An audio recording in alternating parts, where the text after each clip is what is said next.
J'ai écrit dans la Gemara traité Baba Messia, page 102, que celui qui habite dans une maison et déménage, si quand il quitte la maison, il prend les mezuzot qu'il a mis dans cette maison, alors Chas Shalom, il enterre ses enfants. C'est extrêmement grave. Je connais des cas où des gens sont tombés gravement malades après qu'ils ont fait cela.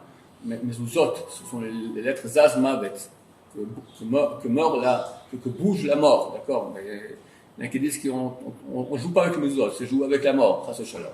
Certains poskim autorisent à la place d'acheter des belles mezuzot qui valent une fortune, tu peux à la place mettre des mezuzot qui sont moins belles.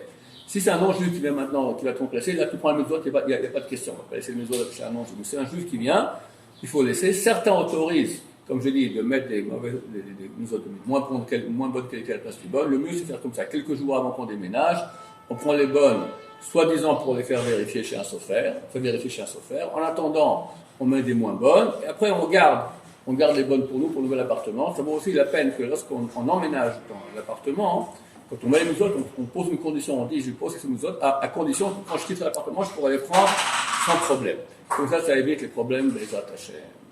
Oui. Si on est locataire et qu'on ne sait pas si le locataire suivant va être juif ou non juif. Si on ne sait pas, je crois dans le doute on le prend, parce que si c'est un non-juif qui va venir, on ne peut pas laisser les mezuzot. Ou bien on les laisse jusqu'à ce qu'on sache. On les laisse, et quand on sait qui arrivera, on demande au propriétaire de nous mettre au courant, et quand lui j'ai mes mezuzot, en cas où il y a un non-juif qui vienne, dites-moi, je reprends. Ça c'est le mieux. Si on n'a pas le choix, on les prend.